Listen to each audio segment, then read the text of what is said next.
Hi, my babes. Welcome back to Angels Anonymous, the podcast. I'm Vanessa. I literally feel out of breath. I'm so nervous. I'm so excited to be back. I am recording from my school studio, so I'm using some really fancy equipment, and video will be coming soon to the podcast. How fucking cool is that? I'm super fucking stoked. I've been thinking about bringing the pod back for a long time. Obviously, I'm a yapper. I love to share what's on my heart.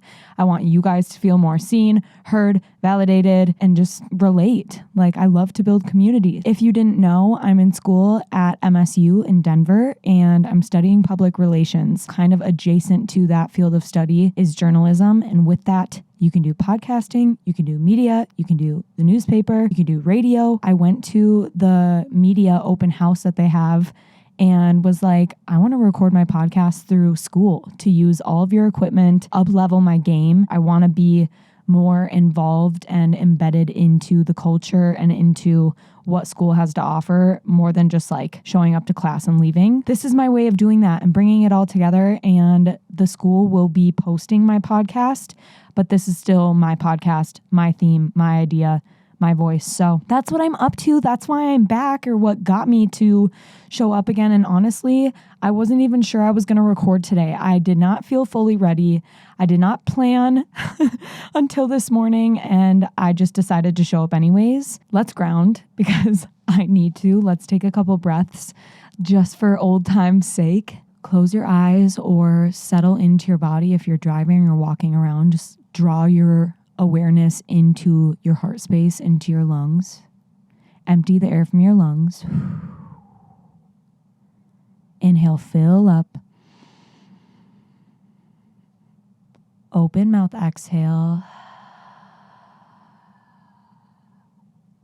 Inhale, ripple your breath up like a wave from your low belly, rib cage, heart space. Hold.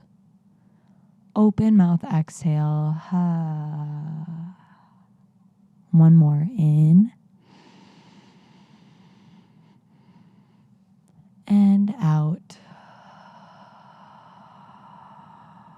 Today's episode is about doing things imperfectly, showing up anyways. And the first idea that I want to introduce is this mentality of discipline versus listening to yourself. Discipline builds trust and momentum, yet compassion or listening to yourself can prevent burnout. So what do we do when we don't feel inspired, but we still want to show up for something we care about? The answer is small, imperfect actions.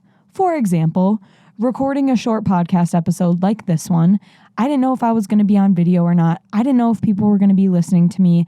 I was nervous as fuck, and I woke up with literal paralyzing anxiety this morning. My dreams were anxious. I woke up and was thinking about random anxieties looming in my head about finances, about school, about the homework I have to do, about work, about this new job, about the money I have coming in. Like, it was overwhelming. I'm glad that I verbalized it. I expressed it to my boyfriend. I sat down and I meditated before I opened myself to the world and checked my emails and looked at my schedule. I woke up early enough that I didn't have to show up into fight or flight mode right away. I didn't have to check my email, okay? So that's the first key when showing up, is try to give yourself enough time to ground and wake up so that you can actually like set your state before you show up for anything. So it wasn't perfect how I showed up this morning. I ended up meditating. I journaled a little bit. And while I was flipping through my journal to figure out what I wanted to journal about, I had a past prompt that was like, what's taking up headspace in your mind today? What could decrease your stress numbers? What are your 3 non-negotiables of what you must do, what you should do, and a way that you can have fun today, and some other reflective prompts to just help get some of the junk out of my head. And when I was flipping back, I saw a question that said, if fear didn't guide you or if fear didn't exist, what would you do? And the first thing I said was quit my serving job, which I have not and probably will not because fear. But some other things were posting podcasts. What else was it? Oh, go to Thailand this November. There's some other ones that are on my brain that I want to do, but fear stops me from doing it so much. I was this close to sending the email to the guy at the studio here and telling him that I want to re-record another day. Like, that wouldn't have affected him at all. He would have just been like, okay, whatever, cool. We can still do your orientation and you can record another time. But if not now, then when? If not me, then who? When is going to be the perfect time? And that's why I've slowly started showing up more and more and taking on more in my life and building capacity, because I can. I'm fucking capable of it. And you have to believe that you can. And the best way to pull yourself out of that fear, taking action, getting into action mode. The small imperfect actions started to add up and built me up to this place of recording the episode right now. It was doing a guided 10-minute meditation for me. That's like a good, perfect length. It could have been a 2-minute one if that's all I had. It could have been 5 minutes of yoga, a single messy journal sentence, a quick call or text to someone that you love. And I did a little bit of all of those this morning to help get the paralyzing anxiety out of my brain, out of being stuck in me, and put it somewhere else. Give it to my partner. Let him help hold that for me. Give it to my journal. Buckle up and look at my schedule and say, I can fucking do this. That's how I showed up imperfectly today. Right now, I'm learning that if I waited until I felt fully ready, I might not show up at all. Maybe someone listening today needed that reminder too, but that goes for school, that goes for work, my energy, my creativity, my overwhelm. Showing up imperfectly is still showing up. And that's really hard for my perfectionism, people-pleasing, whatever brain to remember. I went through a really dark season from, I don't even know when it started or how it started, but my anxiety, my threshold for what I could handle in my day-to-day was horrible. Any little thing set me off, and I was completely dysregulated, completely flooded with emotions. I felt like I didn't have capacity for anything in my life. That was a really hard place to be in. And I finally got sick of it. I didn't want to be that type of a partner. I didn't want to be that person for myself. And obviously you can't just like decide your way out of your mental health problems, and they're going to exist to a certain degree always, but you can decrease the volume of them based on how you're showing up for yourself every day. And that's a really hard truth to sit with when I'm stuck in a victim mentality of like, life is just happening to me. All these things are the reason why I feel this way, Yes, they contribute, but I can take my power back in certain ways so that I can start to show up more and more every single day. And one of those ways was starting to meditate again. One of those ways was reading a book about anxiety and emotional regulation and doing these journal prompts and these tools to help start slowly take the weight off of my plate, or the load off of my plate, the weight off of my shoulders, you know? So where in your life could you allow yourself to show up imperfectly, but still show up? Something you can say to yourself for whatever that area is I don't have to be perfect to be present. Coming back to this discipline versus listening to yourself, there's always going to be this dance between discipline and compassion. And on the one hand, discipline is what helps us grow. It's that part of us that says, show up even when you don't feel like it, because your future self will thank you. Discipline builds trust with yourself. It creates momentum. It gets the ball rolling. It reminds you that you're capable of following through. But the other side is listening to yourself and noticing when the push is actually too much, because if we ignore that inner wisdom, we burn out. We lose the joy. And the very thing we care about starts to feel so heavy. So what do we do when we don't feel inspired but still want to show up for something we care about? What's the simplest way that I can honor the commitment that I have today? These actions don't have to be big to count. It can be really small, but they're going to add up over time.